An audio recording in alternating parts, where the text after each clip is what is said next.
Kia ora, welcome to What's in Your Kete, the podcast where we celebrate real people and their real stories. I'm Jane, your host for the day, and I'm over the moon to present today's extra special guest. This Māori queen comes all the way from the stunning east coast of Aotearoa, proudly standing as the youngest of 4 siblings, a devoted daughter, beaming aunt, and steadfast friend of mine. Nestled in Naarm, Melbourne, she'll be dishing out tales of how she keeps her cultural flame alive down under. Let's give a warm welcome to my friend Candice. Kia ora, Candice, how are you? I hear you were living and working in Adelaide before moving to Melbourne for mahi. Can you share a bit more? It is interesting, to put it the least. Interesting, very different the past 12 months for me. Actually, my whole life is probably different every 12 months. Yeah, so just over 12 months now, living in Melbourne after moving in from Adelaide. Uh, I always wanted to. I always found that Melbourne would be a destination for me. Just the same, like I always felt Auckland would be a destination for me from East Coast. And so I always wanted to relocate out of Adelaide. I spent 5 years in Adelaide, my whānau all there. And then mahi came up in the university, and so was able to transfer over, took up a contract, went through that wild roller coaster of a ride, which was really cool. It's just now I'm at a point of trying to decide what's next. Have you faced any cultural challenges since being based overseas? Yeah, that one was, I think, challenged a bit more at the start of it, where I put pressure on myself to go, now how are you going to stay Māori and live in a different country? It's not my first time I've lived overseas. Lived in the States for a little bit, but it was just a bit of a different journey. This was like I'm settling up and I'm relocating and I'm heading overseas. And I think at the start there was a lot of pressure around trying to figure it out, but then I realized like when you're Māori, you just are. Like there's no like performance level you've got to now have on about it. Um, I think having most of my 2 sisters live in Adelaide now and all the kids there, so it was a bit more. I think there was a bit more pressure from my siblings as well as to how do we ensure our kids understand who we are. And for some reason that became my responsibility of she's coming over now, so now we're going to do some like Sunday night we'll have our whānau karakia and dinner and that, and then they'll have their we'll have some songs and that will go through just easy stuff. But then there was this, can you teach us some of this, can you teach? When I say that, I mean one sister is asking me and making her kids stand there and learn it. The kids got involved, so that was something we tried to just to have something for us good that we knew was natural back home, and especially back on the coast. You didn't kind of have a performative moment, you just are. And how do you kind of carry that on when you're somewhere else but the environment you're in isn't the natural kind of spectrum of it? So that was interesting. It was fun, but you could see some of the kids are like, why are we doing this? Were you the first to move away from home? My brother left first. My brother left the coast first, and oh my gosh, I can't even remember what year that started. Oh, it would be probably 98, and then 99 we went over. The reason we ever left the coast was through ministry. We travelled for church, and so he ended up on a trip to America, where they'd travel into the reservations, just doing kind of different ministry. And he met his now wife. And so he did a lot of back and forth. He eventually ended up living there. I left next. I left when I was 18 and moved to Auckland for performing arts school. But then my 2 sisters and all of their, their husbands and their kids, they all left and moved to Australia. So that was, 2000 and during 2007, that's where majority of the family left the coast. And then a few years later, mum and dad left, did a bit of travel, and then I guess the last of the house, our whare and everything was sold up because we had the whānau homestead in 19. It was different for me. I was always going to be somewhere else. They always knew this one's gonna do. She's gonna be something different, something out the gate, and that was not so much of a surprise. But for my sisters to leave with their kids and their husbands, who are both of whānau from the East Coast, that was pretty big. That was a huge move and quite a big chunk of the whānau. And because they have the mokos as well, that's where it became a bit more difficult for mum and dad to be separate from them. When we finally, when it finally did seal up, the whare in Mangahoney Valley, that was I could understand why mum and dad were doing it. They just like, we're the last two here now. Everyone's overseas. All our mokos are overseas. Why are we why are we still here? And they had the church then, the Te Ongapai church there. So it was, I think, more of a calling of now's our time to leave. So they packed up and moved to Australia. They've followed the grandkids because now they're in the States. Yeah, that was like, how are you going to do that? Because we did it for a little bit back in '99, again through church. But this, we could only do 3 months at a time because of visa requirements and stuff. So because my brother has settled in, he now has 5 kids there, and he was able to kind of get green cards and that for mum and dad, get as his parents and stuff, getting them sorted in. It was quite interesting to see them go, oh no, we want to be here longer. We do want to settle down here, and they're both working there now. Like they finished up mahi. They were doing a bit of jobs here and there in Australia, but didn't really need to, and then have basically reset their career life in America in their 60s and have started again. That part was a bit like, yeah, is mum and dad gonna like do this? How are they gonna do this, and how are they gonna settle into that life? I will add, they got green cards when Trump was president. Like, that's how we were like, how is this going to happen? So, Alfano really saw that as, man, this really got to be God. They've really settled in, to life there in the States, taken up their mahi, got them, I don't know, mum's got friends, dad doesn't do friends. Mum's got her friend circle, got the kids. So yeah, that was interesting for us as whānau outside to go, how are you going to settle into the States? Because we knew my brother had, but this was different for my parents to do so. But they always wanted to return back to the USA. When they first left the East Coast, and then went to Aussie, they always knew that they were going to be going back to the States. I don't know what it was about that, but they've done it and they're there now. Did you learn any waiata or cultural traditions during your time on the reservations? I just remember having my 11th birthday in America, so around about that time. Um, we went we stayed in Oregon a lot, so we traveled between Oregon and California, um, in the kind of in the not so famous areas. But we ended up in Chiloquin, is what we called, is the place. Now the reservation on in that area, I didn't even know, not even in just Chiloquin and Hooper, in Klamath. These are all the areas that we would have travelled to. I wouldn't even be able to tell you, what the specific zone is of this. We're now on the res, is what they would refer to. I also didn't even know what a reservation was. Like, I was just like, oh, he's okay, we're staying here, all right. I didn't know.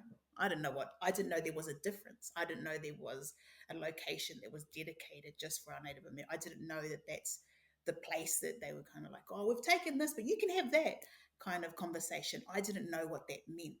So I was just in it. And there was one, I remember we had, I think it was in Chiloquin, and we was there with some of the elders.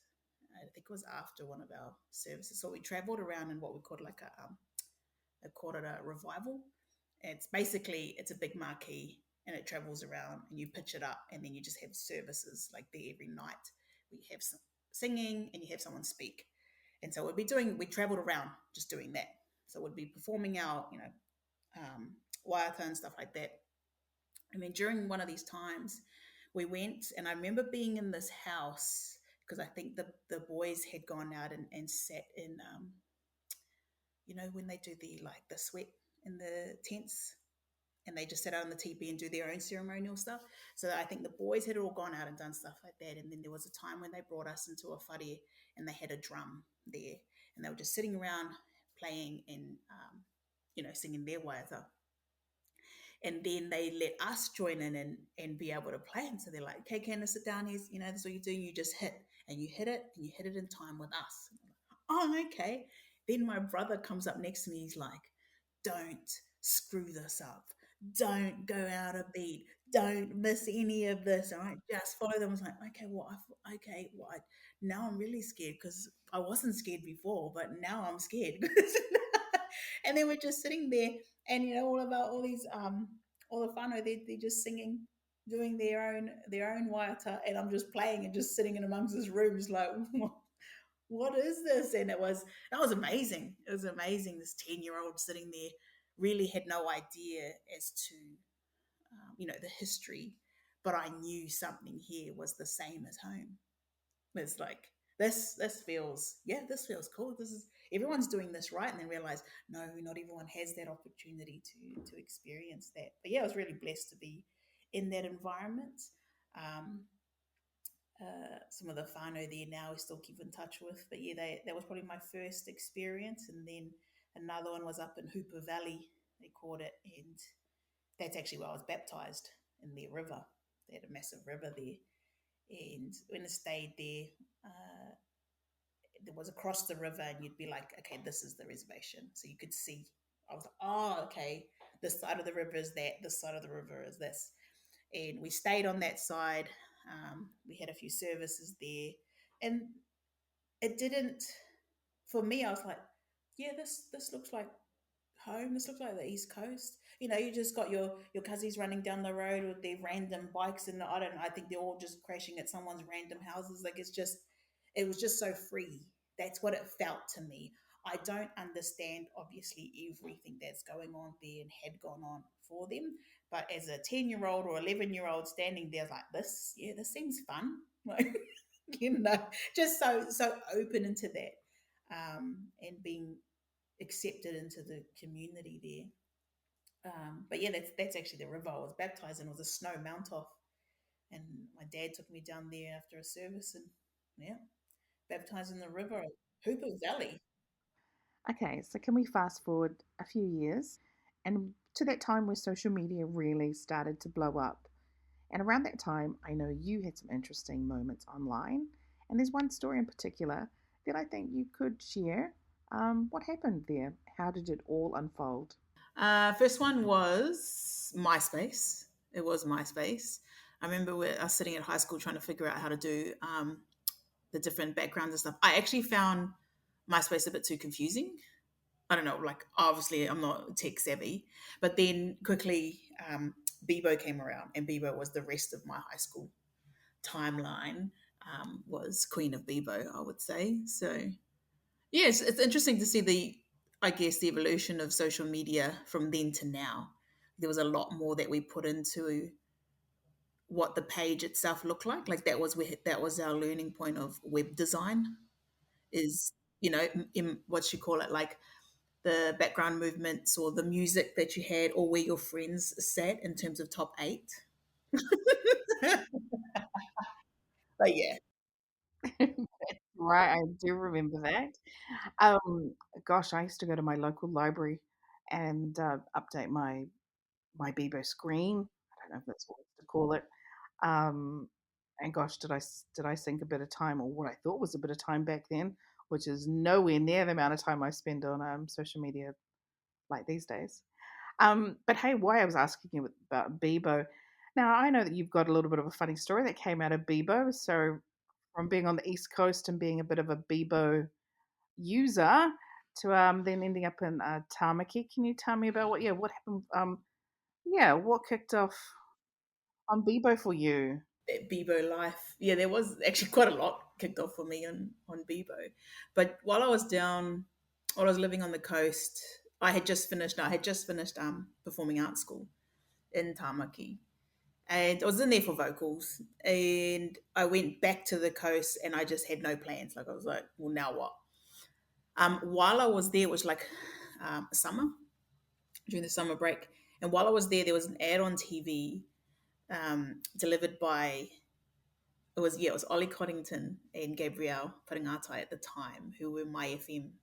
No, not my FM, sorry, My Time presenters. Anyway, they were on, and I loved My Time. I loved that as a show.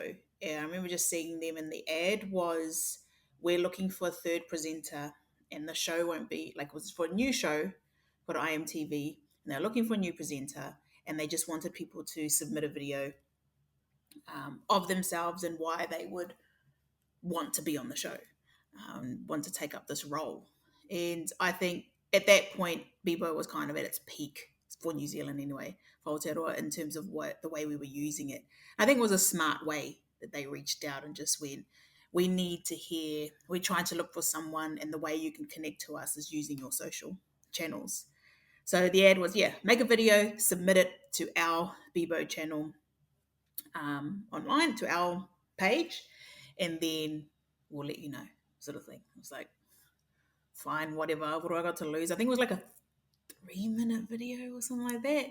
And it's not like I was doing anything else at any point in time. And I just thought, I always wanted to, be on and work for My Time.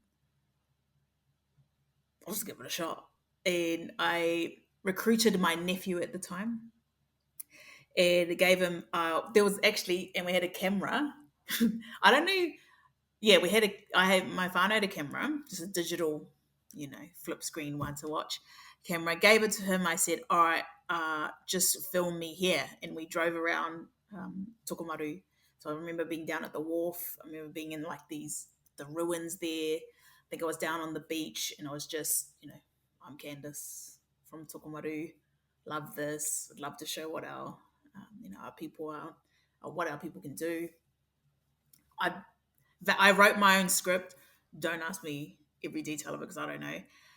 And there was nothing, because I had no idea of how to do this. I don't know how to do an audition tape. Like, that's essentially what it was, an audition. I don't know any of the structure. I went to performing arts schools, but not for drama and not for television or movies. So I was just like, it was really, I don't know.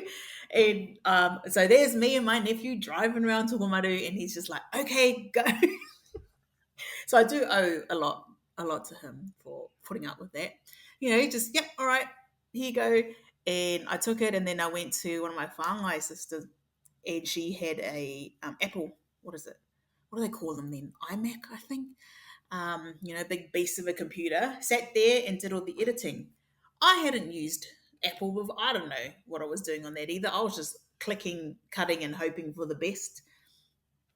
So I edited the whole thing there. I remember sitting there late at night, finishing it, and it was like such a huge file, which I didn't think about. And was this didn't know that. 2008? Sorry, this was 2007 or 2007. 2007. End of 2007. Submitted. So probably, like, if anything, maybe January, February of 2008. Mm-hmm. Yeah. So yeah, I might have recorded or something in December, January, and then because I remember the next few months after that kicking in. So yeah, start of 2008. So finished up the old audition video, and then went, I guess that, I don't know, that works. That's what I can give. That's the best that I think I can give, and the only thing I understand of how to give. So submitted it, and just like, and I could tell my whānau was like, he's Candice getting on one of her big dreams of whatever. She just come from performing arts school, which, most people would think, and then what are you going to do after that? I don't know either. So here I am making some random audition video on Bebo and submitting on Bebo, and then seeing what happens.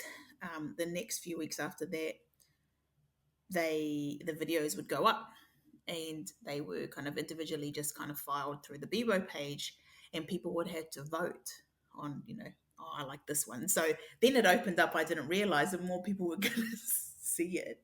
And so it was, went nationally in terms of whoever was on following this channel were then able to watch our videos. So from the different people. That's where it got intimidating, because Now, so remind me, like, it has been a while since I've used Bebo.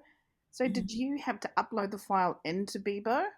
Yeah. Is it like So, uploading a video file like into YouTube?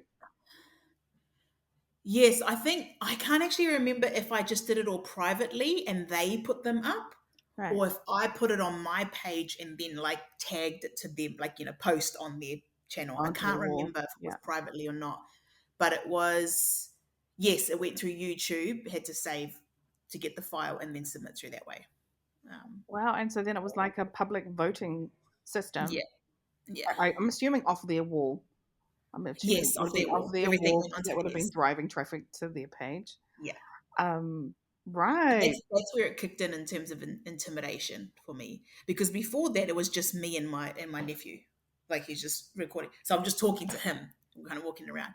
Then when it goes up publicly like that, I don't know why I didn't register this in my head until it was on the wall, that then I was like, oh, now I'm going to be compared. Now people are going to have their opinion. I wasn't too fussed about opinions. It was that I saw the other candidates who had submitted, and they were good. So that's when I went, oh well, you know, we put in, but I'm no, I'm no none of these candidates, and a lot of them have been around television, and they were a common name. Like you're like, oh, I've seen you before, or I'm aware of you. So they've been either in the industry, within media. Some you'd kind of you knew who they were to an extent. So I was like, well, they know what they're up to. So for me, I was like, oh well, that's it, kind of Like, thing. had you told your whānau about this before it went live, or once the Yeah. campaign went live, did you go, oh, No, they knew. hey, They knew. hey, do you want to vote for me in this like, did you go hard on telling people to vote for you, or was it just an organic thing? It was, again, because I had no idea what the power of, I guess, a campaign Yeah, like, is.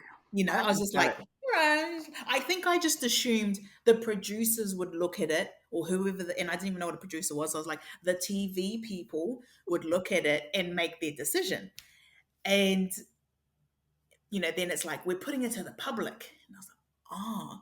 So there was a bit more of a conversation for me, because it was all driven. There was no show running at the time. Like wasn't a show, so there was no way of them to give instruction. It was purely everything via Bebo, that the instruction of what to do, how to vote, what's going on was occurring, following, like, they paid for, obviously, TV ads and ran the basic of it, but then you had to drive it there. And so that's where it kicked in of, okay, now I've got to tell people, oh, I'm one of the candidates, like, can you go have a look and drop your vote? So yeah, it did. That's when I went, all right. So I did my kind of posts, or my informing of whānau, and then the whānau just blew it. They went out and did their thing. So Wow. um, yeah, that's a point, I think, in my career where you go, oh, that's why people have campaign managers. That's what people have, because that messaging and that traffic and that the I guess the touch points of how they do it is where it all kicks in. I don't know. I didn't even know how to do an audition, so I was just like, hope this works. Like 2008, I'll be honest, I vaguely remember this campaign. I vaguely remember this campaign, and I was on Bebo, and I do remember thinking, hey, that's a real clever idea. Because at the time, I mean, gosh, it Mm, was Bebo, and social media was very different to how it is right now and how we use it. I mean, fast forward, yeah, yeah. 16, 17 years later now, and wow, there's been so many things that have happened Mm. in New Zealand anyway for social media campaigning. Yeah, because Um, then you sat down. You sat down at a computer. You had to go on dial up. You had to clear your time frame to be like, I'm going to do my social media yeah, totally. It was a stuff. time. Like, if I wasn't at the library, I was at the I was at the internet cafes. I totally Mm, remember like turning up when I had time in between life and what I was doing at the time, and yeah, trying to connect with my friends that were overseas. And that's how I was using Bebo. But to know that you're using it to audition for a new TV show that hadn't come out, Yeah. That's really cool and super innovative. Like, shout out to Yeah, TVNZ agree. for that. I'm like, how innovative for its time. So yeah, big ups to TVNZ for that one, and to know that it was a Māori production Uh-huh. also, for a new Māori youth show. So how awesome. So Yeah. fast forward to the campaign runs, and then how did they announce the winners? Like, were you watching it every day? Like, what? How did they announce the winner or come to a decision? Yeah, so they a few weeks of it running, I got a phone call from the producer, and I was like, oh, on my little Motorola flip top, whatever. And I remember talking to her, and she goes, "Oh, look, we just want to congratulate you with you've been selected as one of the top." I think there was six of us who were top. And she goes, "So what we want to do is we want to bring you up to Tamaki and have a audition with the presenters, with our film you, do some kind of challenges and stuff, and then those will run on air, and that's where people kind of have their final say of picking them through there." Whoa! So there was So a second layer to yeah, so this. then I had to go to Auckland. It's like, oh, okay, thank you. And then it was like, when do you need me there? And they gave the date, hung up, and said to mum and dad, I've got to go to Auckland now. Like, they want to do this. So I got on a bus intercity from Gisborne to Auckland. That's 10 hours. That's a 10-hour Ooh. bus ride. Busted up. I stayed with one of my friends from the performing arts school. I said to him, "Hey, I've got this audition." He goes, "You're staying with me. Come on, then we'll do this." And so I stayed there. I said, "I don't know what I'm." He goes, "Oh, it's fine." And he drove me in, and I think we met at like Mission Bay or something. And so I pulled up, and it was Gabe. It was Gabrielle who did my audition with me, the presenter. So she'd go, "All right, talk to me about it," and then said, "We need you to do this challenge." And I only remember one of them, and one of the challenges was to act out a scene from Paikea. And and then I remember standing there at Mission Bay doing a scene of that, and coming back in. I had intentionally wore my Hokowhituatu t-shirt to have the diamonds there, just to go like, this is where I'm from. This is home. I didn't look anything as a presenter would look. I was not dressed in a way that would be that. I just went up with what I knew how to give. So we did the audition part, and then they told me, so we are going to run these on air when the show begins. And I think the show kicked off in like late Feb or something like that, or early Oh, March. They had wow. pre-recorded all of these, everyone's audition, and then we went. And then they would do like three at a time. So they had the first episode had three, and then I think I was the second show on the following Saturday. And they told me, yours is going to go on air here. So had whānau watching. Everyone watch this. So we were just now IMTV had started without their third presenter. The show was about finding the presenter, and then it ran, and they called me up and said, "Yeah, it's yours. So how soon can you get up to Auckland? I want to give you a contract for all of this." And I was just like, um. Wow. And I didn't have a whare. I didn't have a whare at the time. Oh no, sorry. I was looking for a flat. I was looking for somewhere to stay, and I had agreed on somewhere to stay. That's right, and I hadn't got the job. Like I didn't even know about the job yet. I was just like, well, I've got to find somewhere to stay. So I was like, confirmed. Let's do this rental, and I found a housemate, and she got it. And my sister goes, "But you haven't even got the job yet." I was like, "Oh, well, like it is what it is. We got to go now." And so a week later, then they called, and I got the job. So I did. So I did kind of like go out of sync, but paid off. Wow. And so then from Mm, that, so you moved into your whare, yeah. and then how long after that did you It start? wasn't long.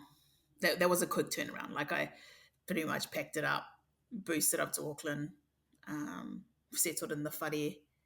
And I hadn't even, I remember I didn't even have a bed. I remember it was like an air bed. Like I remember just trying to, my whānau came up with me. No matter whenever I transition, my whānau will kind of be there. So mum and dad, and they're just like, I was just on the floor. And the next day, so I went into the office to the TVNZ.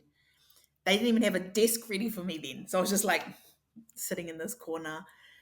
And the aunties, we call them the aunties come over, and they had all this document. They're like, "All right, you got to do this, and here's your contract and this." And I remember looking at the salary, because we do year contracts for media, or for this one. I remember looking at the salary and I rang my mum. I said, "What's like normal?" Like, because I don't even know. This is my first full time How job. old were you? Sorry, how old were you at this time? This is important. I was 19. Wow. Yeah, 19, 2008. yeah, You've just got this flat. You said yeah. yes to moving in with someone. You're on an airbed. You go into TVNZ. You don't have a desk. You get given some papers and a contract that you've never signed before, I'm Yeah, assuming. yeah, And calling your mum and saying, "Hey, mum, what's a good number? Yeah, is this a good number?" yeah. And she goes, "Yes, Candice." And I went, "Okay." And I just, because And then did you sign your name then? yeah, I was like, "Yeah, this is," and I printed my name, like, because there's, I didn't even Nice have a and clear. signature. Yeah, so we went through on that, and then they came out, and so like the some of the crew were around. I think I was more like still starstruck. I was like, this is Ollie and Gabe. Like, these are my time people. So obviously they revamped my time and created this new show. So I'm meeting the staff, and they're like, these are our researchers, these are our directors, and I didn't know the components of what makes a television show, because obviously I only see who's on it. And then obviously there's got to be someone behind the camera, but everything else. So I'm standing in TVNZ, the new studios downstairs or whatever they do. I'm in this corner, and next to us, Te Wakahuia show, Te Karere, and all the crew there. And I'm just, this is what I grew up on. So I was still just trying to navigate that, as well as move into a new whare and take on this job. So I'm sitting there. This part I do distinctively remember is did the contract stuff, whether it was that day or earlier, whatever. But they had a big conversation with me and said, "So we need you to fly out tomorrow. You're going down south. Have you ever been to the South Island?" I was like, "Nope." We need you to go to South Island. You and Gabrielle are going to go down there and film an episode, and your director will be with you, and the camera crew. So we need you to get on a plane. A corporate cab will pick you up from your flight. What's your address? Oh, here's my new address. Here you go. The corporate cab will come up. They'll pick you up. You just give them this taxi chit, and that pays for it. I'm like, okay. Never seen a taxi chit and never seen a corporate cab. So then they're like, so these are all you need, because we've got nowhere set up for you right now. You can go home, get things ready, and you'll be on the plane tomorrow. So it's like, and they're like, and this is what an itinerary pack is. And so they had this like Ziploc bag, and it was call times, when you need to be, who the talent is, who you're meeting. I'd never seen any of that, so I was just like reading all these documents. Went home, and I was just exhausted, but I was on adrenaline because it's just still trying to set up the whare, still doing this. Anyway, I packed everything that I needed, um, and then does that happen then? No, not yet. And then in the morning, I woke up and I overslept, because it was still just like, it was pitch black. I think I had to get the cab or something at like 5:30 or something. So still on my airbed, whatever. And my whānau had gone. And I woke up, my housemate was there, and I was just like, they go, your cab's downstairs. Like, they're ringing me like, we're here. And I'm like, hang on. And my mate's on the like, she's coming. Just don't worry, she's coming. She's screaming out the window. And I was like, all right. So I just threw everything together, quickly got and just bolted down. I remember we, got to the flight on time, landed in Greymouth, of random places, but landed in Greymouth, and we just shot our show. They just said, this is what you're going to do. This is your, they go, oh, so you don't know what a per diem is? No, what's a per diem? Like, okay, well, then you get this, and then you can pay that, and that gives back. Well, here's some cash up front. They do it. This is your, your room. You'll stay here. And the cab, like, we pick up the crew, and just the whole process. I just learnt as I went. I had no. So this is like culture shock. I'm like culture shocked for you. Mm, So here you are from the coast, yeah. spend a tiny bit of time in Auckland, Mm-hmm. for your training, go home, into this online competition, do this audition, send it in, goes on Bebo, have to watch the voting, and next minute you're like up in TVNZ signing papers, asking your mum if these dollar signs, these dollar numbers are, for reals. And then you're late for your first cab. Thank Yeah. goodness you made the flight. Wow, what a culture shock. Yeah, really, how were you feeling when you were in Greytown? Were you like, what? I was, I think I was just going with it. I was still on adrenaline. I was just going with it. Like, now what? And then they're like, and now you say this. Okay. And now you do this. Oh, okay. So I know if I look at my first couple episodes for sure, they'll be quite, I feel, unnatural from me in the way I present. Because I didn't even know how I present. I didn't know who I was as a presenter. I was just in it. And like, it was fun. It was an enjoyable time, and the crew were really good. It was a good production crew to be introduced to the industry through, like, just Māori and Māori principles, and so there was really this quite whānau orientated aspect about it. So they were just kind of, and this is what it means, and now you're going to do this, like, okay, like, because I was just floating, and like, now you're going to talk to so and so, and it was just, I spent a bit of time watching the other two presenters as well, just kind of like, oh, okay, so that's how they interact. Oh, that's what they say. Oh, they can ask a question then, and I just soaked as much as I could each day, just kind of trumping through it, because I knew I didn't have time to just stop. I couldn't just stop and go, wait a minute, I'm not sure. It's like, cameras on, go, just go. So I do feel that my personality and the, I guess, gifting of, you've just got to jump, so was what kicked into play there. Was, And all that's right, my lights question. on, go. Like, yeah, were you ever, I think sometimes it's really good to not know. You don't know what you don't know. Mm-hmm. And like, yeah, for someone that, if you had to redo that whole process again right now in time, would you do it again? Probably yes.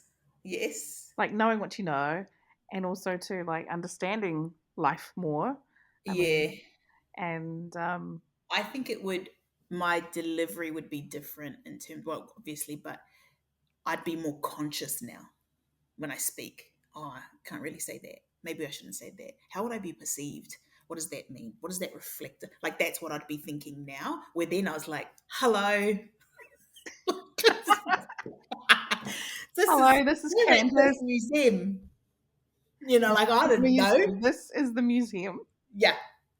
We are at an old Western town, and then we're like acting all these stuff. So there was a lot more as with. So I was there in a total of 3 years, but throughout the process, I did kind of find my feet and went, I know I don't do this part well, which was like acting, where you were like scripted as a different character. I wasn't really. I just went, I don't like that. For me personally, I don't like that style where we were an FBI agent or something where you had to put on a persona to be there. What I enjoyed most was I had talent, so someone to interview, and I just was able to do a bit of research on them and then find banter. That was that for me, and quick-witted banter, which was something you just had to learn. And you learn if you have siblings or ever brought up on the East Coast, you know how to roast because you just have to for survival. But that really came into play for me in that, having that ability, I would continue, but there would be things that I'd be like, I'm not doing that. Like, now, if I did it again, I'm not doing that. That's no. Okay, so Candice, what advice would you give to those that are a little bit more risk adverse, or are wanting to, try switch it up, try something new, or looking for some new energy? What would you, yeah, and or breaking into a new industry or something of the kind? Yeah, what sort of advice would you give them? I think something I learned for me when I went into television was I wasn't really sure who I was. And I don't, and of course at that age I didn't really realize I had to know that. Like, it just wasn't a thing. But because of the type of industry I was in and the role I played in it, there was a lot of um, opinion shared towards what I do, the way I look, the way I speak, the way I act, was given like opinions were coming in left, right, and center to me, who then had to kind of go, oh, okay, that's right. Oh, no, that's not right. Oh, that's right. Oh, that's not right. So it gets a bit difficult. It was really difficult for me to know what to listen to, what not listen to, and people were coming with the best intentions, but then you had Bebo, and the feedback was coming in via Bevo from the general public as well. I'm not saying there was I didn't actually cop a lot of negative. Maybe the most negative was, why can't she speak Reo Māori? Why is she not speaking Reo Māori but the others are? It was probably the biggest one I copped. But there was a lot of um, me as a person from the industry. And so my advice and what I didn't know then was understanding who you are in in whatever, because that foundation of such is going to be shaken when you step into an unknown territory, whether it be television. Mine was just, for me, it felt a bit more, it just felt extreme for me because it wasn't just the industry that was critiquing, it was the general public that was critiquing, and then my whānau. So, not that I disagreed with everything, it's just a lot to take on at that point where I was still trying to buy a bed.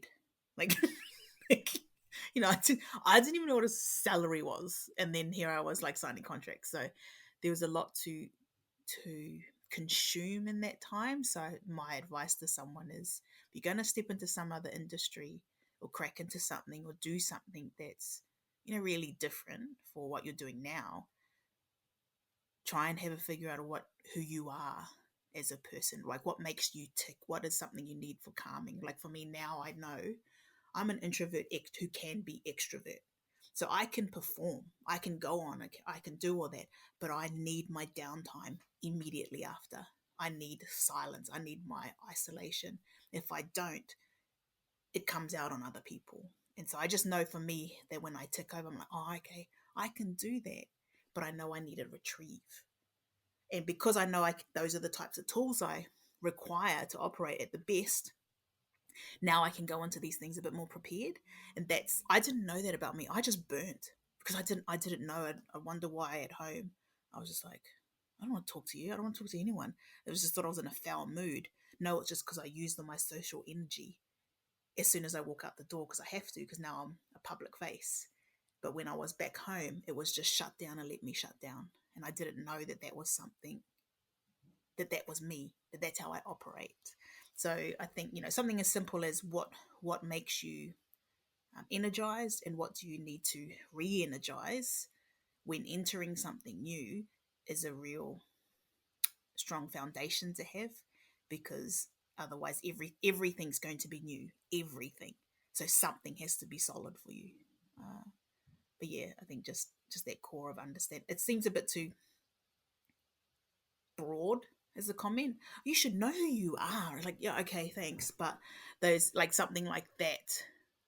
It wasn't until years later that I realized, because what my housemate at the time was like, how come you don't, like, when you come home, you don't even talk. It's like, and I'm grateful for you because she helped me kind of adjust to a lot of things in Tamaki, but I didn't know what I needed was, because every element of me is working outside that door. When I step it, this is a safe place, so I need it to be safe. And safe for me is silence. Silence, no more smiles, no more, like, just let me zone, because I've got to go back out and have that level to give to people again. And I can, as long as I get what I need. So yeah, something really simple of what's going to help you go through this new territory of whatever it is that you're trying to break into is going to be your best thing, because at least there's something solid you can come back to, that well, at least I have my cup of tea time at this. That's, I know I need that. If I don't have that, I'm not going to, like, everything else that I'm about to do is new. Every piece of information, every meeting, every person I meet is going to be brand new. So what's going to be my solid? And that would be now my advice. Even if I went back to myself, I'd say, when you come home, yeah, that's what's happening. Lock the door, go to sleep. Well, thank you. I like that you aimed that you even acknowledged that to yourself now to then, because that was going to be my next question, was what do you have to tell yourself, back then? And I think it's a beautiful reflection on your life journey and within yourself. as a Māori woman, and also as a daughter, as a sister, as a friend. Um, Especially now, and I think in these times where just life seems a lot faster now, and I know it's not a subject that a lot of people want to bring up, but we've all just come out of um, the pandemic. I still, yeah, so that's a whole kōrero we'll have to do again another day. But coming outside of the pandemic and coming outside of a time when the world shut Mm. down. As a result of that, I mean, social media has blown up in the biggest way, and I'm not going to say as a result of the pandemic. But I'm like seeing the likes of Yeah. TikTok, yeah, pop off since pandemic, and I guess so that was why I did want to add in your experience with Bebo and your Mm. story too, because And it did. just I think And life even is different. even during that time, like when I say we sat down for, now is my Bebo time. It was like sitting down for Shortland Street or something. I don't know, but you had your time blocked out because well, maybe not blocked out, but it was like, now I'm in the computer. I have put dial up on, like, now it's done. We're here because everything's on your phone. It just is every part of your. If you're standing there and there's a moment of silence, the phone's out. If you're getting on the train, the phone's out. So it's part of every day. It's like you're on social media unless looking at something else. Like that, it's more time given to it now than it was back then. We were using it and we were Oh, utilizing it in a different absolutely. way, but now it's more prominent that I'm going. And we're given so And it much. We're was a fed so much via it. Oh, absolutely. Like back then, when I think about Bebo, Bebo was a connector for me for a lot of my friends that were living overseas or that were living around the country, or when I was living out of Auckland, when I moved overseas, or when I moved to the South Island. I just wanted to stay connected, and I did and there was a Yeah. dedicated part of a day Mm-hmm. or once a week, I jump on whatever it was. That was that. And opposed to look now, and I've just retrained myself in recent months to actually come off social media and um, not Mm-hmm. live in it, not live in the zone like I really have. And look, it has been, and I just think it's really interesting, and the reflections we have as people, and just how do we Because operate? I even during that time while I was in television, and I don't think at the time too in 2008 and probably 9, we were very aware of the impact, like negative impact socials could have, because we hadn't fully experienced it. And look, I'm no All Black, so I wasn't cropping like that kind of following. It was just, oh, you're public. So there would, like, during my time of having my own personal Bebo page is what I was using. And then it started to be like, there's other people talking to me and I don't know who they are. And now there's photos of the kids on here of my nieces and nephews, and these interactions. So it's like, oh, I don't really want that world crossing into my world here. I didn't realize this was something I had to consider. So I ended up creating a new Bebo page separate and making that one private. And now I have my presenter profile, which allowed us to interact with the guests and with people who are watching the show, with viewers, and communicate to them the way we wanted to, which was, that was the point of having Bebo's. Come on, Bebo, and tell us, ask us questions, look at this, what do you think of this, and have that. But I needed them to be able to communicate to me, but not see my niece and nephew. Like, they didn't have to make that. But and I, it was just something that I went, oh, we've got to do that. We've got to think like that. I don't know where to think like that. And so I then had to separate, probably like a year in, and create a different profile for this, which was, I never had thought that would be something. It's like, oh, now it's like, yeah, duh. Like, there's like how many pages, like, follow this for my fitness journey and this one for this and this. It's just normal. But then I didn't realize the extent that socials could travel. And that's where the point of social media, as we were sold, was to have direct communication with people, and hear their voice at their point in time, and get the news right there and what's going on then and there, without all the filters of going on to, like, to the news channel, where now everyone's aware that that's all we can use it for. So now you're still like, but is that the truth, or is that was that now propaganda? So there's a lot more filtered, because people are just more savvy. They're more savvy with it. But the intention of it was to have a direct connection with people who you just couldn't get to. Like, so you could talk to the presenters of a show, ask your content then ends up on TV, and we end up coming to visit you in your town, sort of thing. So that was the point we were using it for. Just obviously the world of internet has far more ability than I considered. Sorry, me. Yeah, a very, very interesting time. Well, I know that. Well, we know what you'd say to your younger self now.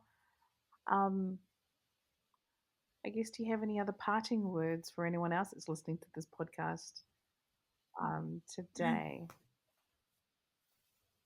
Like, if there's one thing you hope someone takes away from your story, or from part, and this is a very small part of your life story, Mm-hmm. I do want to express that. Yeah, and for someone who doesn't know you and that does listen to this, what do you hope they take away from our our kōrero? And I guess, what do you want to put into their kete? What is there something, Mm. from your kete to someone else's kete?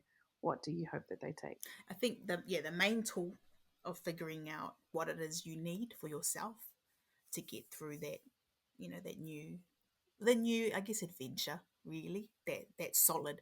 What is that one piece of truth, or what is that one thing that ticks for you, that makes things work for you? Then you can be the best at what you're trying to give. That's my main parting of how to step into a zone. I think one of the things, stepping away from that, I guess, chapter of my life, I loved it. I got so much out of that. And most of the conversations too, when I go back to Aotearoa, is, are you from? And honestly, there's people who still ask that. I'm like, how old were you? Like, how old were you when this was out? Um, I I was in it, that I didn't really understand the impact it had across other people, and positive, positive or negative, whatever. I didn't understand the extent it could travel, because I was just there. Like I said with the Bebo audition, I don't know, here's a camera, film it, edit, submit. Like I was just in that moment. I didn't really consider what else was going on around. It would impact it.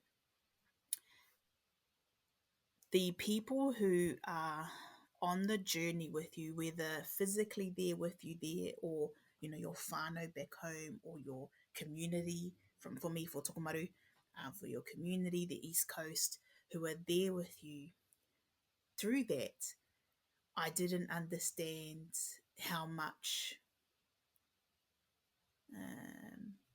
I needed them. I needed them.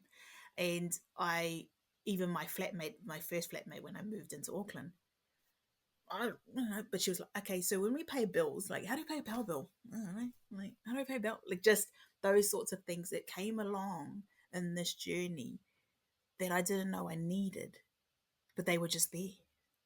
They were just there. And having that, now when I look back, and I just wanted to acknowledge them, I would not have survived a real drastic change in lifestyle, in career, in location, without that at all. Like, they have provided that. And so if people are feeling like, and it's not just like, got to be your bloodline whānau, these were just different people, my community. And I didn't know that until I went home, and they said, no, you will always be Tokomaru. And that was because I wasn't born on the East Coast. I was bred on the East Coast, which does make a difference. People, when you are bred somewhere in the East Coast, breeds like, and so to then be acknowledged, no, you are Tokomaru. And I remember hearing that from one of the aunties there during this time, and going, man, that's home. I have a home. I have people behind me. I have who, and not behind me, but ones I could carry and go, when I'm going to present, I'm going to represent you. So I think my other piece of advice is to look out for those who are just along the journey, bloodline or not. There's ones who are just like, man, you were there at a time and place that I didn't realize I needed, but I needed, and I still, there's still ones I probably haven't even acknowledged yet because I just didn't realize. I still don't know, but I didn't know I needed them the way I had them. I think, yeah, that advice is look out, just look out for that. Be aware of that because they're valuable. Awesome. Kia ora. Well, thank you so much for your time with us today. Candice, are you on social media and do you want people to follow you? Is there, like other people sign up their blog and they're like, and you can follow Candice at do. Look, Do you want people to follow you? you guys can, but it's probably like boring. But my Insta will probably be the best one. That's actually more. All So right, then I'll you can follow communicate. Candice on Instagram, which we will add her Instagram in at the bottom of this podcast somewhere or on my socials when this eventually goes to post. But yeah, ngā mihi nui kia koe. Thank you so much for sharing your time with us, and this will not be the last of Candice. You will hear more from her in time to come, whānau. Thank you. All right, thank you. That's a wrap on today's episode of What's in Your Kete. How good was that? If you loved hanging out with us, don't forget to hit the subscribe button, share the love with your mates, and drop a review. We'd love to hear from you. Catch you next time for more epic stories and life-changing takeaways. Stay awesome and see you on the next one.